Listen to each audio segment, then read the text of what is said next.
J'ai été d'abord bercé dans toute mon enfance par la viticulture, puisque j'ai fait mes premières vinifications à l'âge de 10 ans.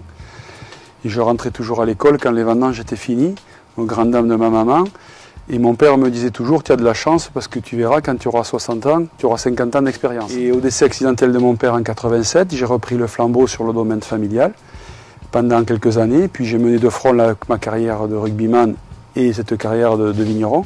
Et quand j'ai arrêté de jouer au rugby en 94, j'ai joué 17 ans au Racing Club Narbonnais. Et puis j'ai fini ma carrière comme capitaine au Stade Français à Paris pendant une saison. Et puis après, donc, je suis revenu naturellement à mes racines languedociennes. Parce qu'on est sur une région formidable, des terroirs qui sont extraordinaires, mais qu'il faut faire partager aux consommateurs. Donc en 20 ans de travail, on est passé de 200 000 bouteilles commercialisées à 10 millions de bouteilles vendues dans le monde entier. Nous, on commence au vin premium, c'est-à-dire autour de 4-5 euros la bouteille, pour aller jusqu'à 100 euros la bouteille. Donc on va des vins de plaisir jusqu'à des vins d'exception.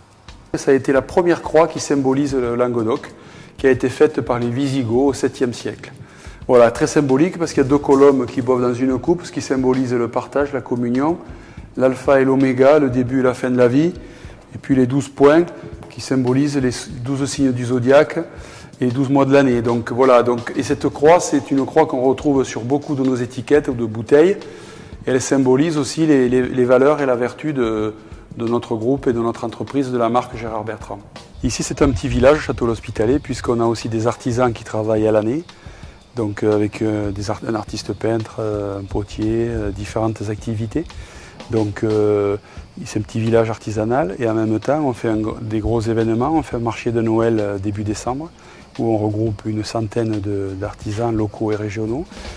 Et puis le clou de l'année, c'est le festival de jazz qui se déroule toujours début août avec les préparatifs que vous pouvez voir ici devant vous. Mais disons que pour nous, le concept c'est l'art de vivre, c'est-à-dire de faire un lien entre le vin, la gastronomie, la peinture, la musique, et tout ça c'est l'art de vivre. Alors on le lie aussi avec le no-tourisme, puisqu'on a la chance d'avoir un restaurant et un hôtel, et on peut accueillir du monde tout au long de l'année.